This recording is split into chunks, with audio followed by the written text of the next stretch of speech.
our last full day of our holidays. We didn't get to catch up with you last night because the yachtsman was just amazing, but it was really, really fancy looking inside, so I didn't really want to get the camera out. It was beautiful. The food was incredible. I had the New York strip steak, which was huge. It was 12 ounces, but I didn't really understand how big 12 ounces was going to be until it arrived on my plate. That was a big steak. I definitely wouldn't want it any more than that, and it was really tasty. Quite peppery. It was so much flavour.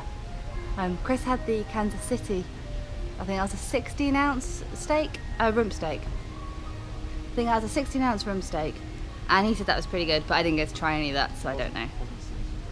Wasn't seasoned very well apparently, but he might tell you himself. For starters we had, what did you have for starters? The shrimp cocktail. For starters Chris had a shrimp cocktail, which was really good, but cocktail sauce is nothing like it is in the UK. I was a bit worried when he said that's what he wanted, because normally he wouldn't like a Thousand Island dressing, but it's not at all. He said it was more like a salsa, like a tomato-based salsa, rather than a normal seafood sauce, which I really like seafood sauce, so I might have been a bit disappointed, but he liked it. And I had the lobster bisque, which was just amazing. I'm not normally a massive fan of soups that are all one consistency and only have one flavour, but this was amazing. It was really salty and tasty and really thick and creamy. It was beautiful, and it had little lumps of lobster in, which was also great. We got back to the room absolutely stuffed, but decided we still probably needed something sweet, so went back down to buy some more cookies anyway, and somehow we managed to eat them last night. Hey, so we're at downtown Disney now, although you might not be able to tell because it's just blank walls either side of me. We've been for dinner at Planet Hollywood. It's something I've been looking forward to for quite a bit of the holiday, and I really do like Planet Hollywood. So while we were here, I thought we'd make the most of it and kill some time and go get some dinner. And it wasn't great. The atmosphere in there wasn't particularly good, but it is lunchtime, so I wouldn't expect too much. But I just found the decoration was a bit of a letdown, especially after being to the Hard Rock already earlier this week. And I do kind of hope that they're of a similar sort of nature, and they really aren't. They're nowhere near the same sort of standard. The food was alright, it wasn't anything great, it was a bit greasy, a bit American. It was alright, there was nothing fancy about it. Drinks were fine. We actually had some good coffee for a change, which was a nice surprise, but that was probably the only thing. The server we had wasn't very pleasant. She was abrupt, she brought our food, she took our plates away. That was great. You could train a monkey to do that. Yeah, but you could train a monkey to do that. It wasn't good service, not like we've been experiencing the rest of the holiday. I mean, even the places that we haven't enjoyed, the service is still good, but this wasn't. I just want to add my 2 cents about the food. I had salmon, it was cooked really, really well, had a beautiful teriyaki sauce. I don't want to be too negative about it, but it was a bit greasy. All in all, I think from a service and atmosphere point of view, it's living in the 90s, I think. I don't think I've done much to it. From the outside, it looks a bit drab. Inside, you know, they had pictures of actors from 20, 30 years ago. Jen didn't even realise it was Samuel L. Jackson on the wall. It was that old of a photograph. And I'm not talking a photograph from when he was there. I'm talking like one of these big cutouts that they could easily have redone. Guys can see some of the work they're doing to downtown Disney, to turn it into Disney Springs. Some amazing looking, I don't know, facades I think is the best way. They're not really buildings as such. Theming is fantastic.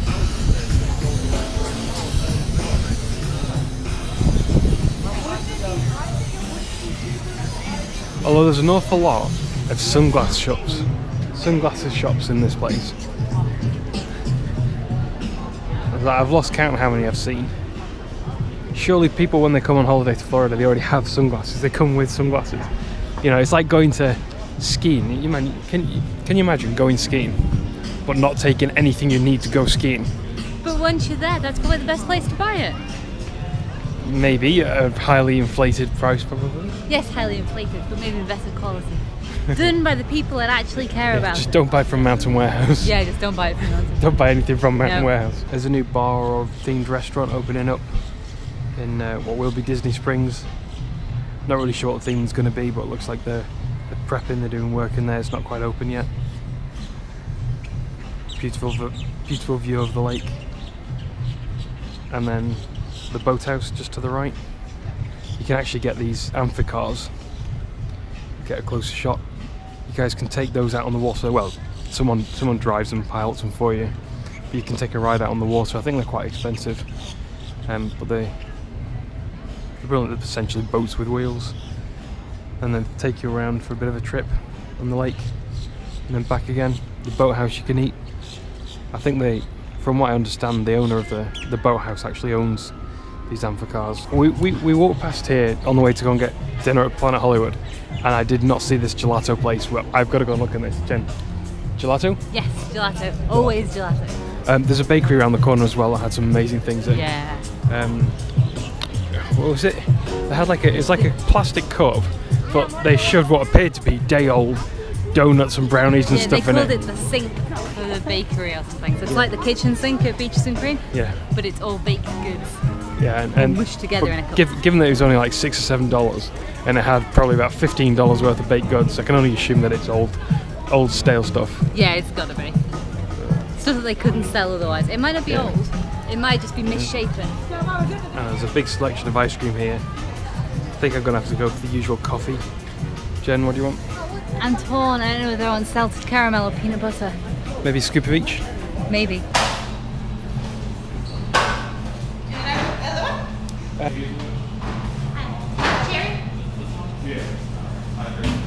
Mine is one and then the other. That's good. Yours is beautifully done. Yeah, but I think I got a lot more chocolate than I got. It's a bit hidden, bit disguised because some of it's down the cone. I think I got a lot more chocolate than I got tons coffee. of peanut butter and then a little bit of caramel on the top. But you can't really see because it's the same colour. Oh, that coffee is amazing. Yeah? Coffee. Oh, that's lovely ice cream. Any of you guys tell me why chocolate ice cream is always harder than any other type of ice cream and always takes a lot longer to melt? I don't know, do you have any theories, Jen? It's too good, so they make it as hard as possible so that it lasts for as long as possible. No, I have no theories. No, that sounds like bullshit. How's your ice cream coming along? It's really good. What did you get again? The salted caramel on the top, which is all gone now. Yep. And then peanut butter. And I'm pretty sure I've got it all over my face and I don't care. Salted caramel was good. It was really creamy. But the peanut butter is amazing. And all the rest of my cone is filled with peanut butter. We've just been into Erin McKenna's NYC Bakery, which is here at Downtown Disney, where the only two rules are no bad ingredients, apparently everything's gluten-free, and cute uniforms, which has got to be the best rules of any bakery I've ever seen. So Chris, hello. Hello. Are you going to have your donut? I'm going to have a donut. We'll see. Yeah. So what did you get? I got a slice of coffee cake, which I can't eat now because I am so full, but I expect to be sharing with Chris a bit later on. And Chris got a salted donut. Salted caramel donut? Yeah. Can you taste that it's gluten-free? Tastes lemon. Lemony. Mm. Hi guys! So, I forgot what time it was. It's now 3:30 and we've just been back from downtown. I've dropped all our goodies off in the room and we're heading out to HollyWood Studios for the afternoon. We missed a couple of shows when we were here last week, whenever it was we were here last week. So we're going to go and do those. We've got Beauty and the Beast and the Lights Action Motor Show, which is one of Chris's favourites. So we're going to get rid of it. And they're going to get rid of it. So we have to go and see it at least one last time before it goes. And then when we come back in about another 3 years and it's still on, we'll have to go and see it again because it's still on and they're going to get rid of it. So I am well informed it's going and we have to go. And then we've got Fantasmic at 7:30, which we've got fast passes for, which I thought meant we got good seats, guaranteed for Fantasmic, but apparently it's not. It seems that they give away half the seats as fast passes, so us and everybody else in the park will also have fast passes, but that doesn't matter in the slightest. At least we get seats, and hopefully they should be half decent, but we'll find that out when we get there. Either way it'll be dark and the fireworks are in the sky, so you can't go wrong. We are pretty confident that it is going to rain any minute. It's very humid. It's been humid all day. It's getting worse and worse now, and there's no way it can be this sticky and not be about to rain. Sky also looks slightly ominous. Not sure if you can see that at all, but it is grey. It's nice on the horizon, nice and white and fluffy, but it is definitely rain clouds above us. Weather forecast said we're expecting 50% chance of thunderstorms by 5 o'clock. So just in time for Fantasmic. And we're gonna get wet through, but never mind. The original plan was to get the boat back from the yacht club to HollyWood Studios, because that's like a 10-minute at the most journey. And that'd be a nice easy way. Nice and relaxed. Yeah, nice and relaxed. They're just a bit of fun and a different way to travel that you don't get to do very often. And kind of make the most of the location of the hotel and stuff like that. But we do the Fitbit challenge, and I think I've told you a couple of times about it. The challenge usually is to get 10,000 steps in a day, which has not been a problem whatsoever at Disney. We're chipped on the end of the boardwalk. We've been probably getting in the region of 15 to 20,000 steps a day. 20,000 on a good day is been relatively easy to do. But we're in a challenge with other people. So the midweek challenge is due to end, I think, is it tonight? Is it Friday today? Yeah, in about 3.5 hours time. It ends in 3.5 hours time. And one of my colleagues, James, who's in the challenge, is creeping up and he's just overtaken Chris. So not to be defeated, and as we're the ones on a walking holiday, we're determined to be at the top of the board. So we're now walking to HollyWood Studios. Thanks, James. Hey, me again. So we are just approaching HollyWood Studios now. See the view of the lake and the Tower of Terror and the entrances there. We've got, I don't know, maybe 500 steps till we get there. And Chris is still 2,500 steps behind James. So Chris, you need to walk like double time. Like really tiny steps. Tiny steps. We'll see, maybe he'll make it. We've got 3 hours to go, so no rides for Chris, just striding around the park. I think HollyWood Studios is one of my favourite parks to walk into. I love the atmosphere when you first get in. We just got our seats, we came in about 25 minutes before the show started. The lights most action and it's already really, really busy. But we got good seats, so it's not really a problem. 3, 2, 1, act!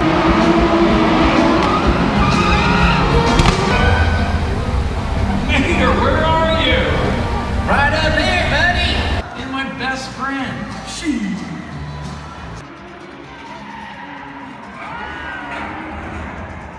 We'll be making a secret. That's how we do that boss technique we showed you earlier.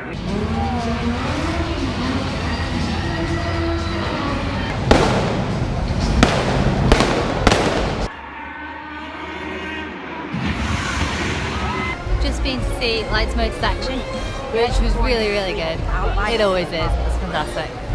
And then it finished at about 5:10, and we knew we had a showing of Beauty and the Beast at 5:30 on the other side of the park. So we've just rushed like mad across the park, and I'm sure I look awful now. It's hot and sticky, it's so very humid today. But we're here and we've got perfect seats for Beauty and the Beast. Bonjour! Bonjour!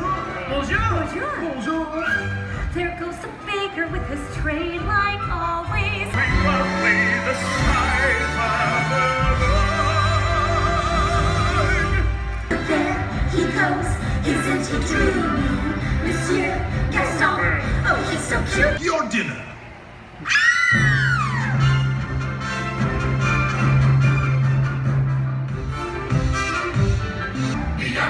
Be our guest, put our service to the test. Tie your napkin round your neck, Sherry, and keep her like the rest. I wonder why I didn't see her there before. That's almost time. True as it can be. Barely even friends. Then somebody bends unexpectedly. Beauty and the Beast.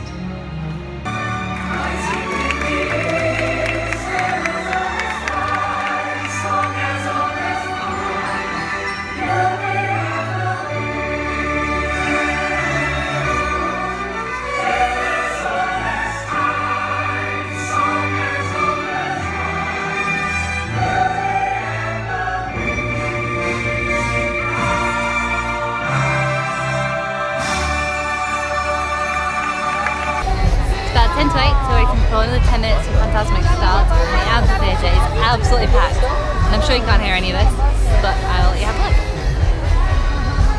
Exterior, real high.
Leaving HollyWood Studios for the very last time. Really, really crowded after Fantasmic, but at least we're moving. Slow and steady. Only 2 of the 10 banks of seating are reserved for standbys, and I think about a further 2 or 3 banks were reserved for dining. I don't know, dining viewers. I can't remember what they called them. And then all of the rest were reserved for fast passes. We knew it was a large portion that was fast pass, but I didn't realise that so few were standby. So just a word of warning that if you are planning on going standby, make sure you're there way before the seating opens, because I can imagine there was a massive queue. Seating opened about 7:25, and when we walked through at past, they said that it was standing room only, basically, for standby people. So don't risk it. It was really good. I wouldn't say there was a bad seat in the house, really. Unless you're the very last people in. You're going to get to sit together, you're going to get to see something. It's designed to be seen from all angles. I was a little bit disappointed at one point though, because they send boats around with the princesses on, but they only light up the boats when they're in the centre. So if you're not in the dining section, then you don't really get a good view of any of the princesses, which is a bit of a shame. But you could see them, you could make them out, you just didn't get a very good view if you weren't in the dining section, which is a shame. So we walked back from HollyWood Studios, and because it was absolutely heaving coming back, and the queue for the boat was miles long, so we figured it would take a long time for us to get to the front of that queue, and we'd be on a packed bus, and by that time we could have probably walked. And we did. I think it was about a 20-minute walk, and the boats only come every 20 minutes or so anyway, so it really is as broad as it's long. It's not worth waiting. We got back and it started to rain on our way back, which is a shame, but at least it didn't rain all day.